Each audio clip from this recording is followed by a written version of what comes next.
Hello, I'm Charles J. Shields. The American Revolution attracted volunteers from far away, and one of the most famous is the legendary Marquis de Lafayette. Mark Leibson has published a crisp, new portrait of Lafayette, with the emphasis on his life as a military man. According to one reviewer, Leibson's eye for the telling detail and his devotion to journalistic brevity shine in all his work, and his affectionate Lafayette is the latest example. Mark Leibson is a journalist, historian, and the author of 7 books. And now, Mark Leibson presenting The Life of Lafayette.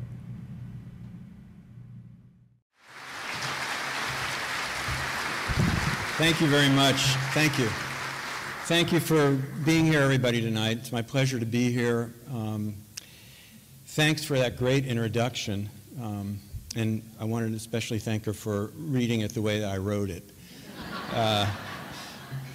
It's my pleasure to do a talk tonight about my latest book, which is entitled Lafayette, Lessons in Leadership from the Idealist General. And I wanted to tell you a little bit about the title before I got into the talk. Authors don't get to choose their titles. We have a say-so, but we don't get the final choice. And so this book is part of a series called the World General Series, and the World General Series is marketed to, it's marketed to the general public, but aimed at CEOs and business executives. That's where the lessons in leadership come from. I did not know about the series when I got the assignment. I asked the editor to send me a couple of the books, which I read, which were great, one on George Washington, one on Stonewall Jackson. And the deal is they're concise biographies. They're 60,000 words. They're very short. And I went ahead and wrote it, and I sent it up to my editor, and she emailed me back and said she really liked it. And then she said, one small question mark, where are the leadership lessons? And I said, oh yeah. She said, you know, she very helpfully went over the manuscript and told me where I could possibly put in some leadership lessons. So I went back over the manuscript, and actually it gave me a better appreciation for this man. So even though it's called Lessons in Leadership from the Idealist General, and there are some lessons in there, I really want you to think of this as a concise biography of the Marquis de Lafayette, which it is. Interestingly enough, there have been dozens of biographies of Lafayette. The standard biography is 5 volumes. But until this book, there had not been a concise biography. So I'm here tonight in this lecture series of biographies, and so I'd like you to think of this as a concise biography. Now, in the next 47.5 minutes, I have to do a concise talk on the concise biography. So I might go a little rapidly, because this is an amazing man we're going to be talking about here tonight. I mean, he was born in 1757 and he died in 1834. He had a long life. He came over here when he was 19 years old. He wrote his memoirs 3 times. That's how long he lived. And he changed them as he did. So as historians, you know, you're always a little bit suspicious of memoirs because they're the person's version. You have to be extra suspicious of Lafayette's memoirs. He also wrote them in the 3rd person, which is a little interesting. So, all right, take a deep breath, and we will go through this amazing man's life. Born in 1757. So he was born in a region of France called the Auvergne. Not one of the places that we sort of think of when we think of planning a vacation to France, right? We want to go to Brittany, the Loire Valley, Normandy, Provence. The Auvergne is south-central France, kind of a mountainous, rocky region, kind of a backwoods kind of a place. He was born in a family on his father's side of warriors. Family legend has it that his great-great-great whatever fought in the Crusades. We do know that his great-grandfather fought with Joan of Arc at the Battle of Orleans. Lafayette's own father, also the Marquis de Lafayette, was a grenadier in the French army. He was killed at the Battle of Minden, fighting the British in 1759, when the boy was just 2 years old. He never knew his father. He was brought up by his mother, his grandmother, and his aunt at the family chateau in the Auvergne, and he was he was literally and figuratively the fair-haired boy in this house of women. He also had a female cousin who was brought up with him. He was given the reign of, it's called Chauvignac is the name of the village and is also the name of the house, which is still there. It's a house museum now, Chauvignac. He was given, he was doted on by the mother and the grandmother and the aunt, and they inculcated in him his family history of military. That he was the latest of the long line of military men, and they also didn't let him forget that his father was killed by the hated British. And he loved to play games with the neighborhood boy, with the boys from the village running around playing guns and what we called guns when I was growing up, army, and pretending he was shooting the British. His mother, the mother's family was the Riviere family, which was the family name on the father's side was Motier, M-O-T-I-E-R. So that family, what we know as the Lafayettes, was minor nobility. The Riviere family was a step up, and the mother did not take the death of the father very well, and she left the young boy in care of her mother and the aunt in Chauvignac, and she went to Paris. And she lived with her family, who were pretty well off, in these beautiful apartments that they had in Paris. And she joined in the court of Louis XVI. This was Louis XVI. This was Marie Antoinette. This was, the high hair and all that stuff. This was, the peak of the French decadent. And then she sent for the boy. She sent for Lafayette to come live with her and the family when he was 13 years old. He never liked being in Paris. He never felt he never felt that he fit in. He was the kid from the sticks. He didn't fit in the big city. He didn't like the court stuff, the dancing and the revelry and all that kind of stuff. And they sent him to military school. He wound up going to military school with two men who will come into the picture later, who would become future kings of France, Charles X and Louis XVIII, who would later become that. He had an arranged marriage when he was 16 years old. He married a woman named Adrienne Noailles, N-O-A-I-L-L-E-S. Now, the Noailles family was two more steps up on the aristocratic ladder. Her father was the Duc d'Ayen, who was at the court of Louis XVI. Lafayette and Adrienne did not meet until they were betrothed. But it turned out that they did fall in love, and from everything we can glean, they had a long and loving marriage.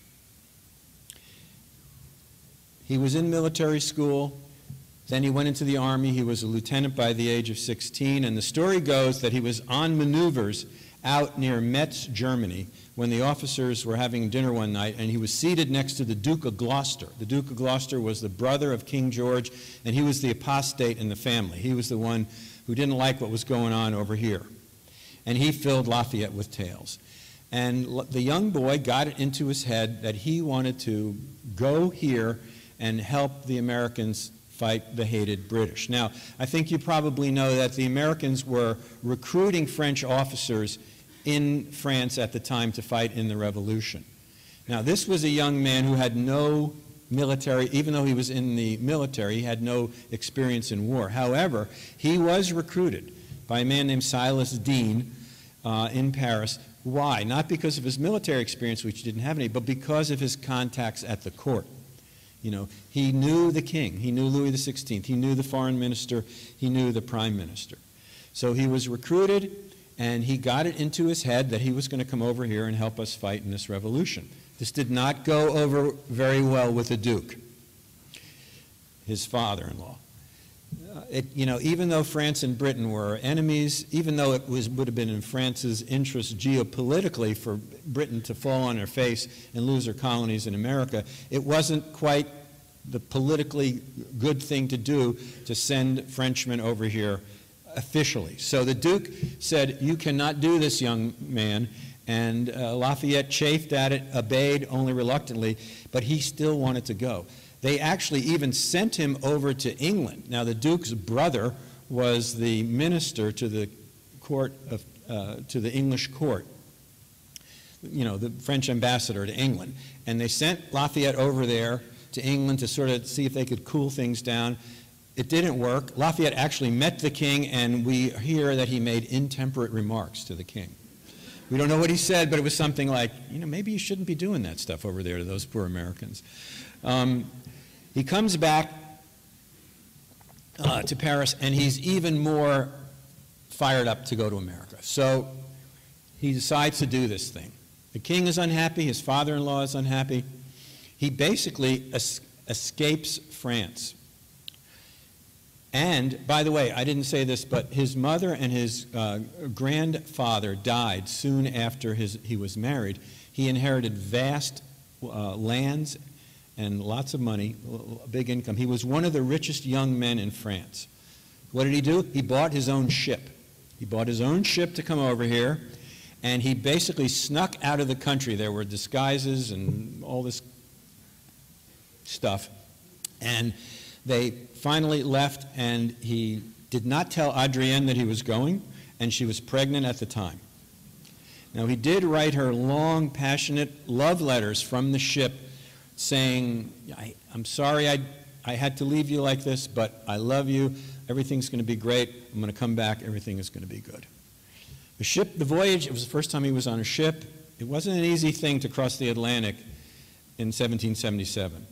And it was a particularly rocky voyage. He was seasick most of the time. But he spent the time reading. He learned English. He taught himself English on the ship over. He wrote lots of letters. He studied military history. 6 rocky weeks later, they come towards land off the coast of Yorktown, South Carolina. Remember, the British had a blockade going. They were kind of nervous about English frigates. And sure enough, they saw 2 boats just as they were about to land. There was a little bit of a panic. Turns out they were fishing boats. They were manned by slaves. The Frenchmen identified themselves, and the slaves took them on land to the plantation, and the plantation owner happened to be a captain, a major in the South Carolina militia. He took them in. A couple of days later, they went to Charleston, South Carolina, and provisioned for the ride by horse up to Philadelphia. Lafayette fell in love with his country from the minute he got here. And the reason we know this is because of the letters that he wrote and his memoir, which, you know, you take the memoir with a grain of salt, but you can read the letters he wrote at the time. And, you know, they didn't have the internet back then, right? No email. People wrote letters. I mean, the letters to and from Lafayette are, during the Revolution alone, are 5 volumes. So he probably wrote between 5 and 10 letters a day. And he's writing back, as soon as he gets here, he's writing back home. He loved, well, let me step back a little bit. He came over here with 13 other French officers. The other French officers did not fall in love with this place right away. We can read their letters and their journals and their writings. Now, it's the summer of 1777, and they're going on horseback from Charleston, South Carolina to Philadelphia.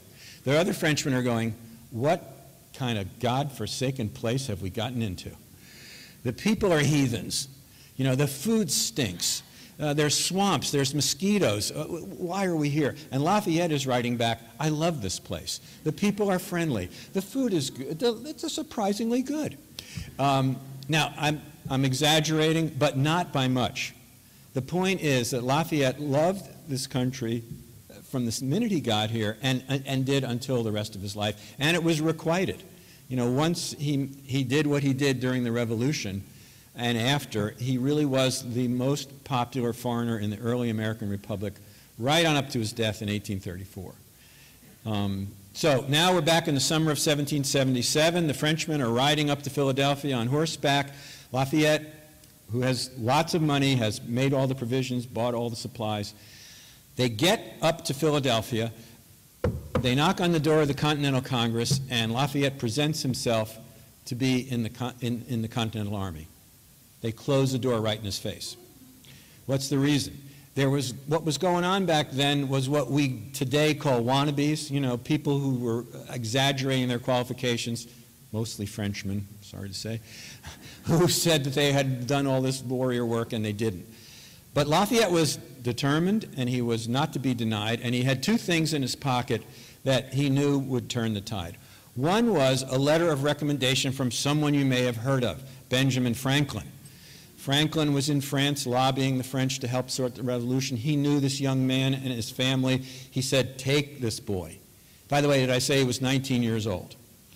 Take this boy, he can help us. And number two, Lafayette said to the Continental Congress, I will serve without pay, which he did for the entire revolution. And not only did he serve without pay, but he paid out of his own pocket for provisions for his men, for uniforms, etc., etc. His only demand was that he be made a major general,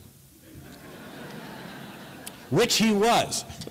So at age 19, the Marquis de Lafayette was a major general in the Continental Army. He met George Washington soon after he came here, and he and Washington bonded immediately.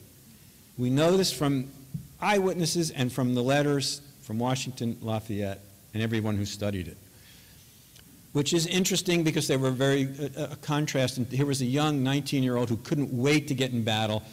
He was enthusiastic. He wanted this thing to go. And there was George Washington, who was not young, who was not enthusiastic, who had seen his share of war. And they bonded immediately to the effect that within a year or so, and for the rest of his life, until 1799, George Washington considered Lafayette his adopted son. And Lafayette considered George Washington his surrogate father. Read it in the letters. They're out there to read. We have a few hints about why this happened. George Washington, I love saying this sentence, although he was the father of his country, never had any biological children of his own. Here was a young man who did, and Lafayette on his part, never knew his father. So that's my amateur psychology at work. But they did bond for the rest of their lives and had a very close relation. Now, Washington did not want this young boy to be put in harm's way. He had him as an aide de camp. Come up to the Battle of Brandywine. It's easy to remember, unfortunately. It was September 11th, 1777.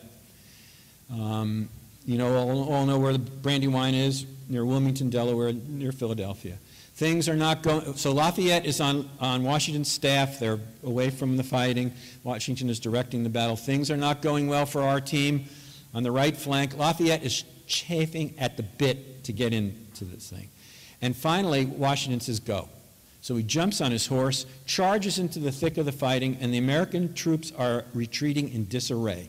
Jumps off his, this is the first time he's seen the lead flying in battle. Jumps off the horse, grabs his sword. You men, turn back, form a line. You must not run. And they listen to him. They listen to him. They do form a line. There is an orderly retreat. He's leading an orderly retreat. He goes to get back on his horse. He looks down, and he's shot in the calf. A bullet has gone through his calf. He has to be helped on his horse. And yet he leads this orderly retreat. Everybody who sees this young boy in action is amazed at his courage under fire, and the first leadership lesson is right here. He just had a knack for it. He just thrived on it. The men listened to him from the minute that he got on the battlefield.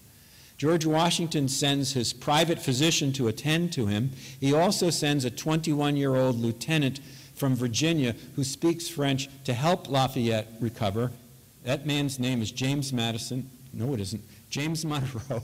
That's James Monroe. He was friends with Madison, too. But he sends James Monroe to help him, and he and Monroe, again, also have a very close relationship for the rest of their lives.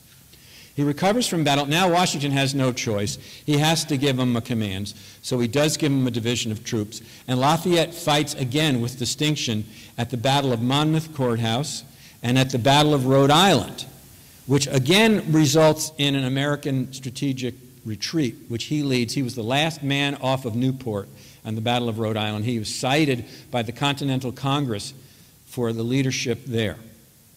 After that battle, Washington and the Continental Congress told Lafayette to do something that he didn't want to do, go back to France. He wanted to keep fighting, but we were in such dire straits. By the way, Lafayette, spent the winter at Valley Forge with Washington and the troops. And, Valley Forge, the ink is freezing in their pens. It's so cold. Lafayette is writing home saying, this is bracing. I love this stuff. Not word for word, but in essence, that's what he was saying. He thrived in it. So when Washington said, you got to go back and help help us, help the king send us more men and money, he reluctantly did it. So he gets on the ship, he goes back, this is 1779, he arrives in France and he is immediately arrested. The king had put out a warrant for his arrest when he left. However, word had gotten back to France about Lafayette's exploits fighting with the Americans, and the king was overjoyed. His father-in-law was pleased with it. So they put him under house arrest in one of the big mansions in Paris for 2 weeks.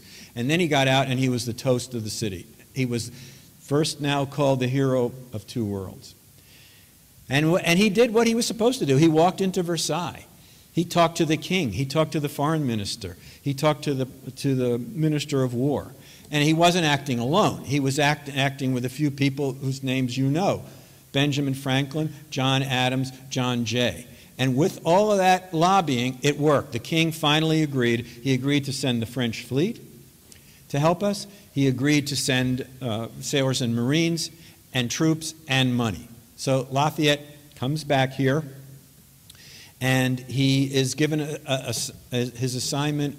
His next assignment is to command the troops in the South, in Virginia. And now this is now the... Oh, so when he was home long enough for that the first child died in childbirth. But Adrienne got pregnant when he was back the first time, gave birth to a son. Everybody knows what that son's name was? George Washington Lafayette. He later had a daughter he named Virginie, which is the French word for Virginia, which was his favorite state. So he comes back here. Washington gives him command of a division of troops, and he is in charge down in Virginia. Now it is the spring of 1781. What's his job? His job is, with only a couple of thousand troops, to not let Cornwallis, who was now aided and abetted by the traitor Benedict Arnold, escape from that part of Virginia. Wait a minute, we're in this part of Virginia. That part over there. So you know the deal. So and the military historians say that this was Lafayette's greatest military achievement. With a force of 1,800 or however many it was, 2,000 men, and with Cornwallis with 6,000 or 8,000, doing all these raids on Cornwallis, the typical thing that we remember from the Revolution is sort of the guerrilla warfare where they would come in the middle of the night, blow up the English ammunition, the redcoats would come out and form a line, and the Americans would be gone. Well, he kept after Cornwallis all around here, down as far as Richmond and Charlottesville. And he did what he was supposed to do, which was keep him bottled up. Now, Cornwallis was ordered to make his headquarters at Yorktown, which was a dreadful mistake. It wasn't his mistake, but it happened. At this time, also, Lafayette met the governor of Virginia, who spoke French. They met in Richmond. That was Thomas Jefferson. They bonded immediately and became lifelong friends as well. And we know what happened at Yorktown. Lafayette was given charge of one of the 3 Continental Army divisions that was surrounded Cornwallis during the siege. There was also a French division. And you remember the French fleet came up. They defeated the English at the Battle of the Cape, so we had the Chesapeake Bay was sealed off. We had French troops on the other side of the river, and the siege worked. And in fact, it was Lafayette's men who stormed Redoubt No. 9, the last battle of the American Revolution, under Captain Alexander Hamilton, and Yorktown was over. Lafayette was present at the surrender at Yorktown. And then after the surrender, remember, the war wasn't over. There were still, 20,000 or more English troops here. Lafayette came to Washington and said, I'm ready to go. Where do you want me to go? I'll kick those British out of South Carolina, Georgia, New York. Where do I go? And Washington said, calm down, son. Go back to France. We need you. We still need help of this fledgling republic. So he did. And when he came back to France the second time, he was the hero of the country, from the man on the street to the king at Versailles. And he and Adrienne set up their house in Paris. It was a place where Americans came and discussed the great issues of the day. And he also took back with him a love of the Republican form of government. He was a believer. And from that day forward, he was a Republican with a small r. What he wanted was a constitutional monarchy in France. He didn't want to overthrow the king. He wanted the king to be in power, but he wanted a parliament or some legislative body, and he wanted the freedoms that he fought for in this country. He got into politics. He was a member of the States General, and he was a liberal aristocrat, if there was such a thing. And there were some like-minded people in the Estates General with him, and they had a name for them. They were the Fayettists. They were the people who believed what Lafayette believed in. Now, the minister to France is Thomas Jefferson, and Lafayette, and we're now into 1789, and Lafayette and Jefferson worked together on a document that Lafayette is very fired up about. It's called the Declaration of the Rights of Man and the Citizen. Declaration of Rights of the Man and the Citizen. Does it sound familiar? To Thomas Jefferson's Virginia Statute for Religious Freedom. The words in there are very similar to the Statute for Religious Freedom, to the Declaration of Independence, and to the Bill of Rights. It was a call for a Republican constitutional monarchy with what we consider, with freedom of the press, freedom of speech, freedom of religion. He walked into the king at one point and said, I am outraged that Protestantism is illegal in this country. All my friends in America are Protestants. This must not stand. This is what he stood for. Well, that document was presented to the Estates General a week before the Bastille fell on July 14th, 1789. That was the start of the French Revolution. When the revolution started, the king appointed Lafayette to be the commanding general of the French National Guard. Lafayette loved it. He loved it. This was, to him, he had 30,000 troops. He loved being in charge of a military organization like that. He designed their uniforms. He helped pay for their salaries. But it was not a very good job. I mean, he was a moderate during an increasingly radical revolution. Basically, the revolutionaries never trusted him because he was an aristocrat, and the royalists never trusted him because they thought he was a revolutionary. And his job was to try to keep the king alive during this increasingly violent revolution. And he did several times. There would be uprisings in Paris. He would get on his white charger. He had a white charger because Washington had a white charger. And he'd go right into the middle of the crowd, and the people would say, Mr. Lafayette, we don't have any bread. Get these people flour. We must do this. And, he was loved by the people. Vive Lafayette. And he did go out, a couple of times when the mob almost got the king, he saved the king. But things just kept going from bad to worse. And it was not very good for his wife's family, the Noailles family. The men fled. The men went out of France. They sent young George Washington back here. Their estates were confiscated. Adrienne's mother, aunt, and sister lost their heads in the guillotine. And Adrienne was put on the death list. The new minister to France, the new American ambassador, is now James Monroe.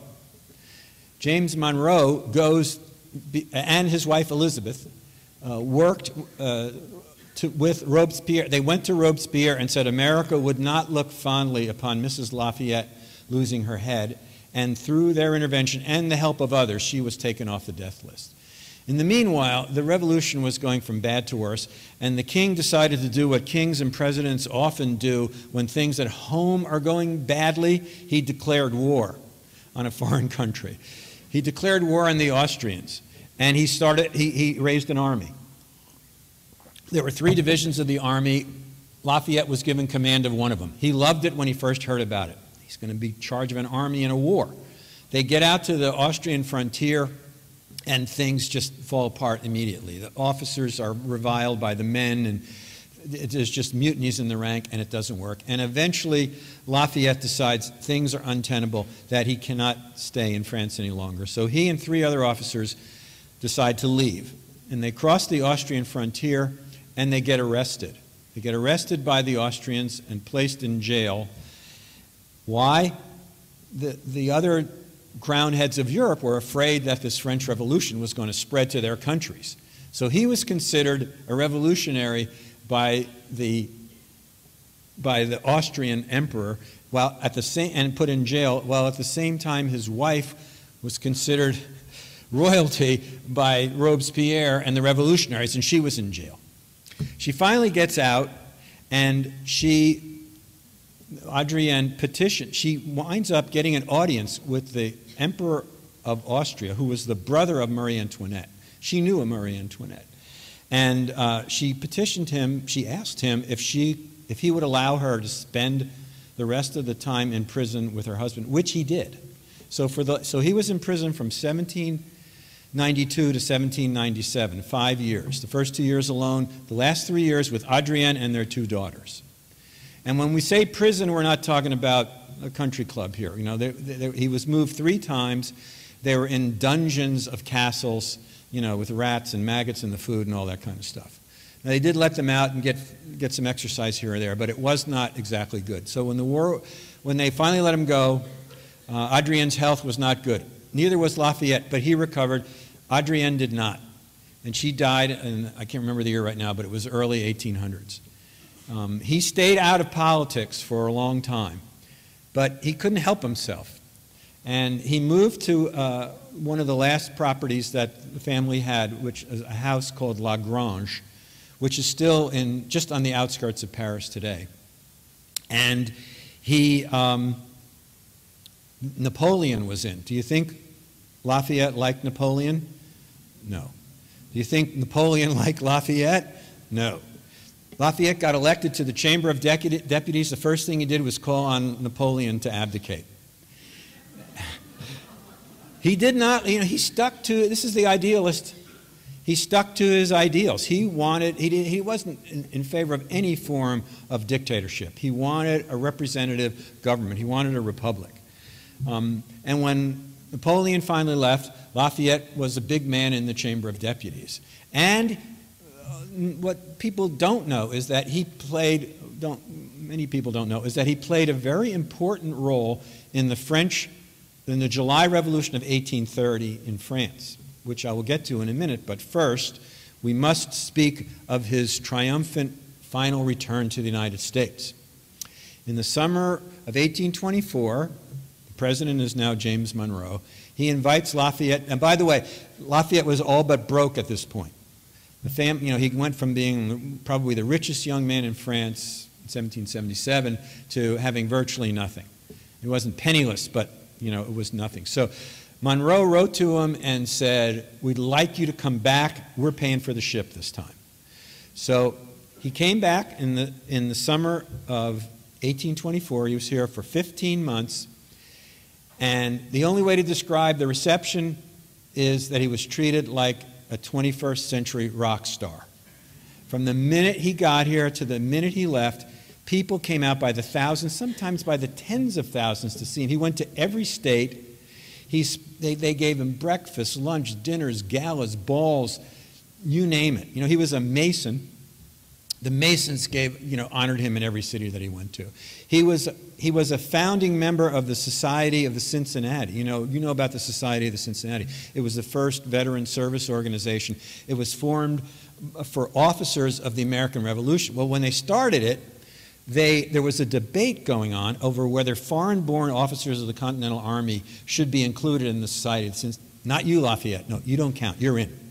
We're talking about those Polish guys, you know. We'll talk about them later, but you're in. So he was a founding member of the Society of Cincinnati. So the Society of Cincinnati, he visited, you know, Revolutionary War sites all over the place. You know, he had a famous visit to Monticello where he came up to the mountain.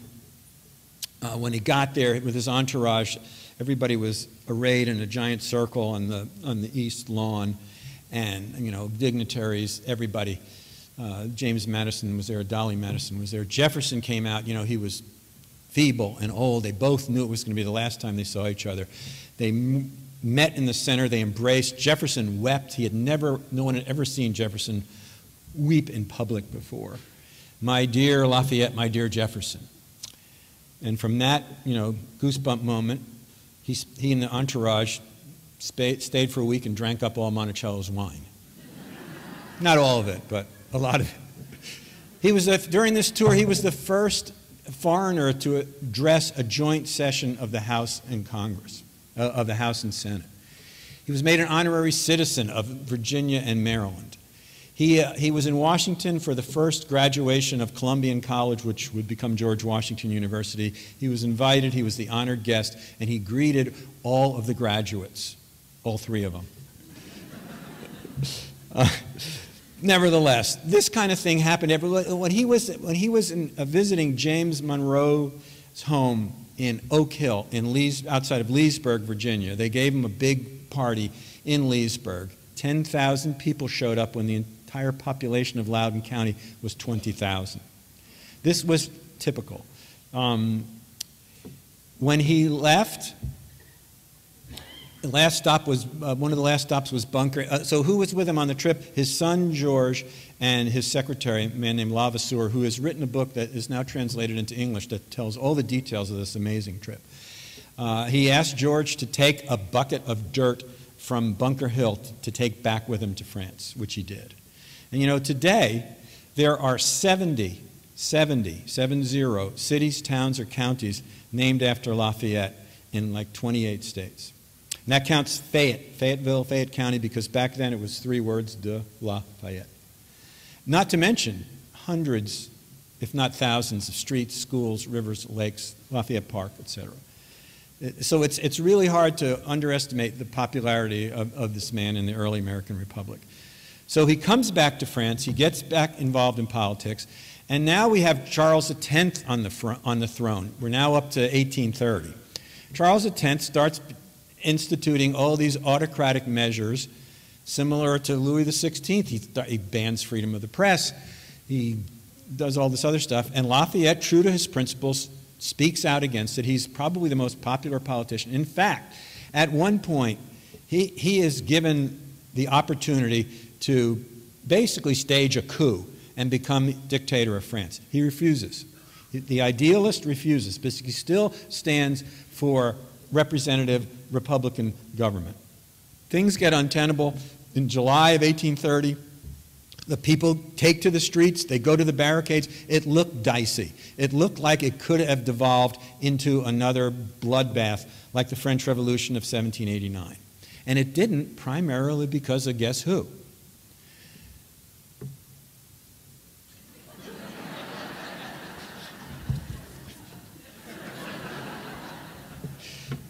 Primarily because of him. Well, we did have a good king in the wings, right?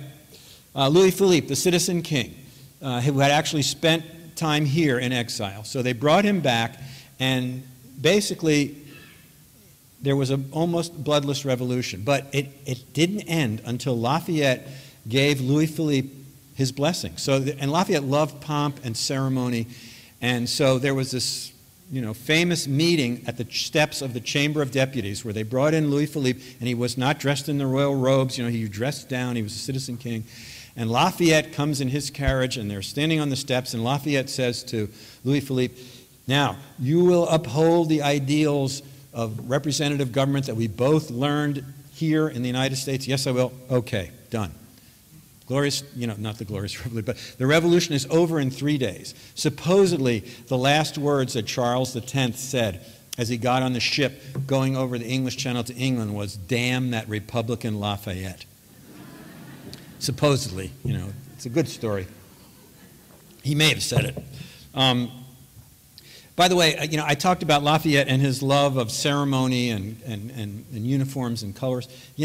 I make a case that I'm sort of interested in flags, and I wrote a book called Flag, an American Biography. It's a history of the American flag. Well, think about the French flag for a moment. Okay, during the French Revolution, there was no national flag. There were no national flags anywhere. National flags are really a later development. So there was no national flag. Lafayette loved symbols. He designed the uniforms for the French National Guard. And he was looking for a symbol to unify the French, the people, and the monarchy. So he developed a cockade. You know what a cockade is? One of those round little boutonniere kind of things. And what colors did he use? Well, he wanted the colors of the city of Paris, which were red and blue, and the color of the monarchy, which was white, red, white, and blue. And he actually, at one point, had the king come out on the balcony at Versailles wearing this rosette, this cockade, and it sort of stemmed the crowd a little bit from their anger. Well, that is the antecedent to the tricolor, the French flag. So if you ever get this trivia question, who designed the French flag? Lafayette, sort of. I mean, but no, but that is true. What happened, and this is sidebar. Okay, there will be a quiz later. So, where was I? Where were we? July Revolution, 1830. So that's over. He stays in Parliament, in the Chamber of Deputies, and he still outspoken, still speaking out for what he believes in. And then in 1834, he attended a funeral. It was raining. He got pneumonia, and he died. He is buried in a private cemetery called Picpus Cemetery in Paris. And you know that an American flag flies 24 hours a day over Lafayette's grave. He's buried next to his wife. People don't know this. The French, we hate the French, they hate us. American flag flies 24 hours a day. And every 4th of July, oh, by the way, that dirt from Bunker Hill, he's buried in that dirt. He wanted to be buried in American soil. Every 4th of July, there's a ceremony over Lafayette's grave in the center of Paris. I've not seen it, but I've seen video of it.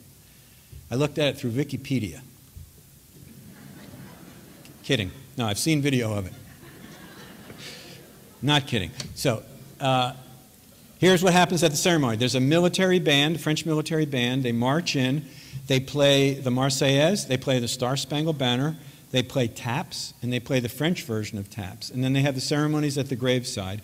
The highest-ranking person from the American embassy, sometimes it's the ambassador, lays a wreath.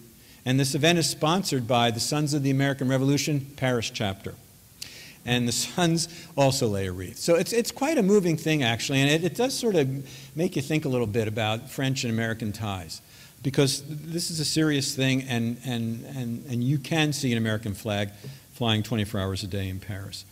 And, when word of Lafayette's death reached America, the country went into mourning. John Quincy Adams was president. He ordered that Congress mourn Lafayette the way they mourned the death of George Washington. They had black armbands. They draped the Congress in black. I'll just come to the end of this by offering my opinion, and I'll be happy to argue with people about this later. I won't give in, though. Here's my thing. Here's what I think. After studying this man's life, take away George Washington. Granted, it's a giant takeaway. But take away George Washington. I do not believe that there is any other one person who was as responsible for the outcome of the American Revolution as this man, the Marquis de Lafayette. Think about this. Number one, he was a good general. He wasn't the greatest general, but he was a very good general. But no other general went back to France and was instrumental in getting the French to throw their entire support behind this revolution. And when I say, I think you know how critical French support was. If you go to the Battle of Yorktown and you count the troops, and you count sailors and Marines, there were more French troops at Yorktown than there were American troops. We could not have won the revolution without the help of the French, and Lafayette was as instrumental as anyone. He didn't do it by himself, obviously. And I didn't mention a third thing. During the revolution, the Continental Congress did not have the power to raise an army or to equip the army or to fund the army. Who had it? The state governments. What kind of condition were the state's governments in? Pathetic. That army was chronically under-equipped by all the state governments, including Jefferson and Virginia. And guess who lobbied face-to-face and by letter with a half a dozen state governors to convince them to send more money and raise more troops? Yeah.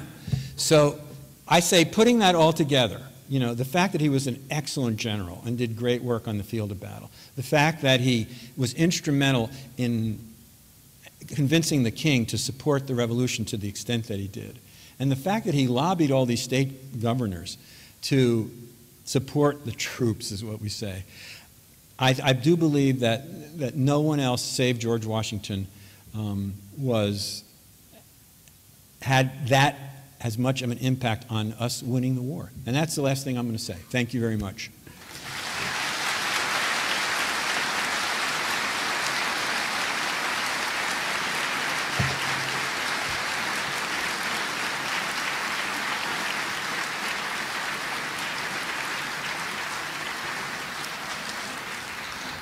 All right, questions. Here we go. I gathered from your book that there was a downside back in France from the the funds that Lafayette persuaded the French government to part with, and that is that it helped propel the French government into bankruptcy, which didn't help their cause in the French Revolution. You're absolutely 100% correct. The money that the French gave, they may have regretted it because it almost bankrupted the king, and it was one of the causes of the French Revolution. Too bad. This is a question that needs a little more amplification, and you correct me if I'm incorrect in reciting it. When Lafayette made his 50-year tour back to the U.S., he was feted at Wilderness Tavern in western Spotsylvania County, near where that Walmart is not going to be. And a delegation from the city went out on horseback to escort him into Fredericksburg, where he was entertained at the new town hall, which was then about 10 years old. And the mayor at the time was George Washington's nephew, Robert Lewis. Well, I agree with that word for word.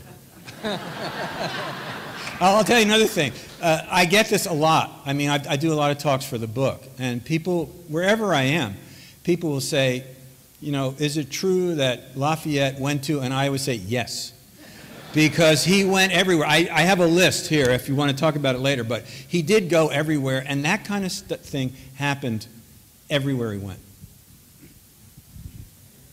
Question here.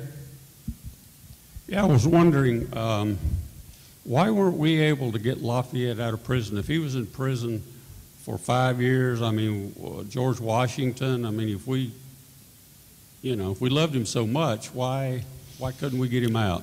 Good question. And there were efforts. The American ambassador to Paris tried. I think it was red tape and bureaucracy, and I don't think the Austrians were very, I don't think we weren't this giant power. We were this little upstart country. We didn't have any sway with the Austrians. But there were efforts.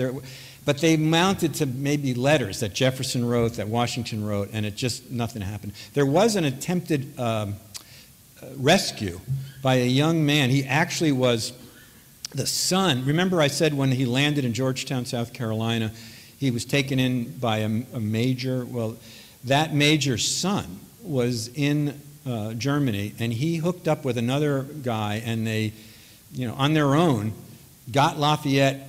They broke into the prison. They got him out, but they were captured, within a mile of where they were. Yeah. Lafayette certainly comes across as being a principled man. It's hard to imagine that he just showed up on these shores because this is a place where it was happening, and he was an adventurer. Was he influenced by, say, Rousseau and Voltaire and free thinkers like that with all his egalitarian ideas? That was part of it, but it actually came later.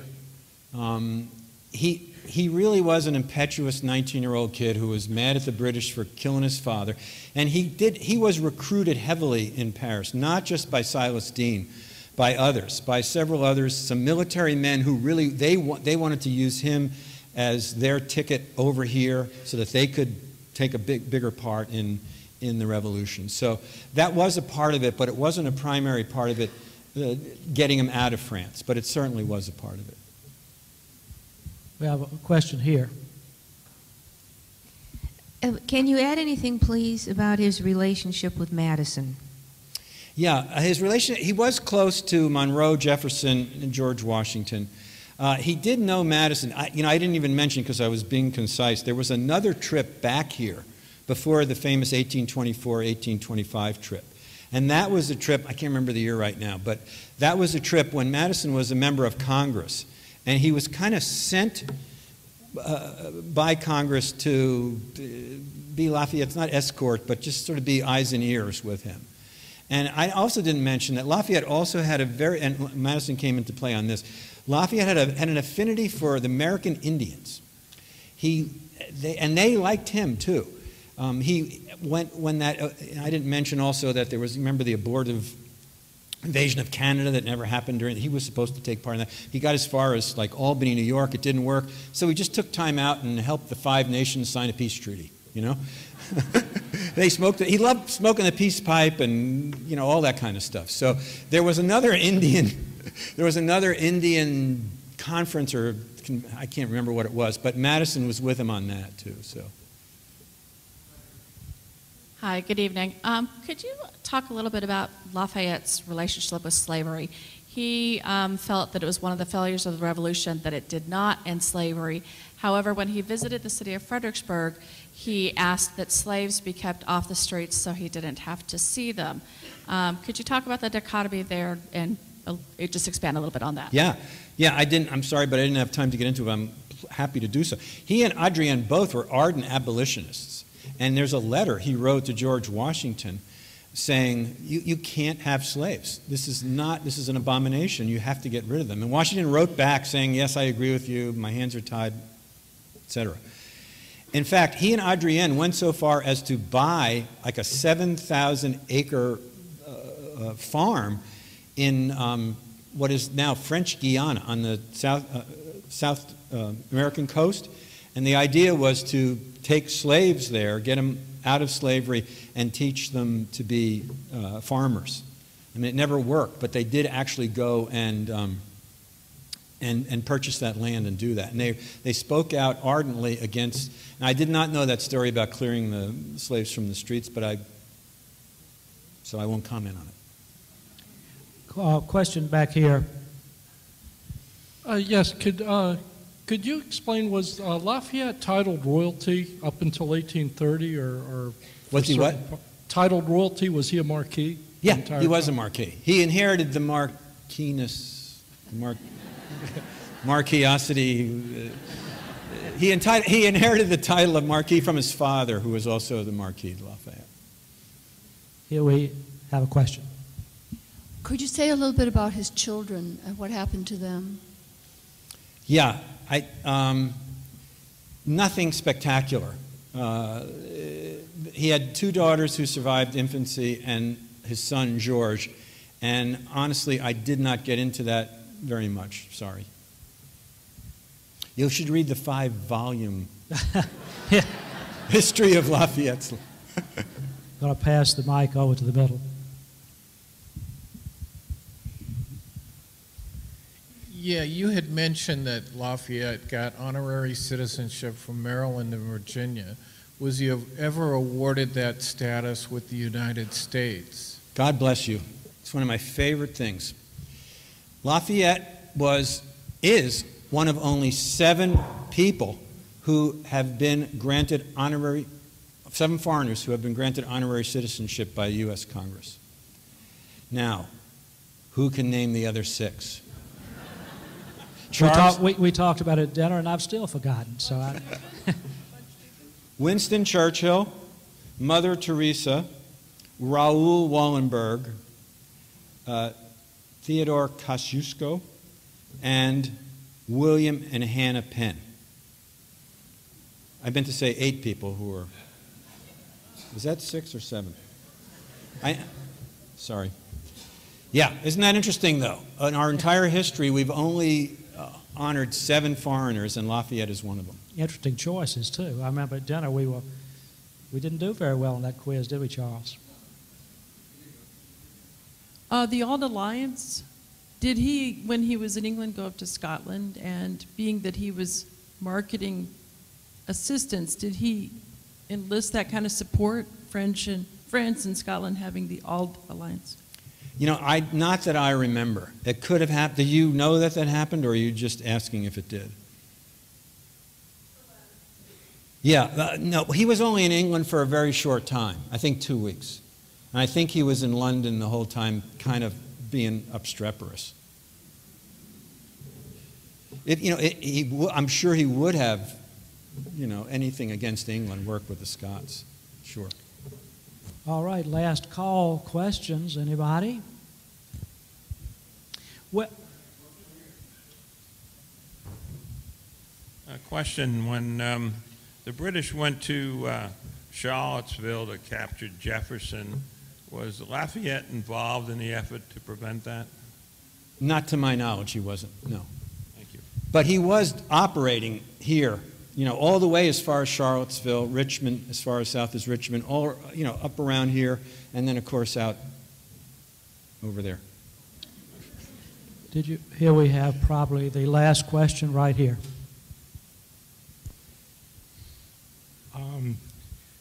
I'm wondering about his relationship with Benedict Arnold. I know that Arnold said after he deserted that in order to justify it, that his reason was that the United States had brought in the French as allies and that tainted the cause. Also, I think that Lafayette was accompanying Washington to West Point, arriving just after Arnold had run off. So I'm wondering what his relationship may have been with Arnold, if any, before his desertion and afterwards. I can speak to afterward, because George Washington ordered Lafayette to hang Benedict Arnold if he found him, which wasn't something that Washington was in the habit of doing. And remember, they were adversaries here in Virginia in 1781. And at one point, Benedict Arnold asked for a meeting with Lafayette, talk over, I don't know, a prisoner exchange or something. And Lafayette just flatly refused. I mean, he would have hung Benedict Arnold in a New York minute, absolutely. The other, one quick thing, man, you mentioned that. Part of the inculcation from his family about hating the British from the Battle of Minden when his father was killed was they knew the name of the British officer who supposedly fired the cannon that killed his father. And that officer was serving with Benedict Arnold here in the Virginia campaign, and Lafayette knew it. And the guy was taken prisoner, I can't think of his name, it's in the book. He was taken prisoner and then died. Phillips, correct. Yeah. Well, before we thank Mark and say goodnight, I urge you to come back Thursday this week. Our topic will be Noah Webster. It looks like we're on a, here we go. Joshua Kendall, we'll be talking about Noah Webster. Looks like we're on an early American emphasis here with, I think all these three, I think Lafayette and Webster, and then coming up, who's next, Charles? Aaron Burr. Oh boy. I think they probably had some, at least had met each other. I think they all had met each other. We don't usually have them that come, three that period close together, but all very interesting characters. I think you'll enjoy Joshua Kendall's talk on Noah Webster. Join me in thanking Mark Leipzig.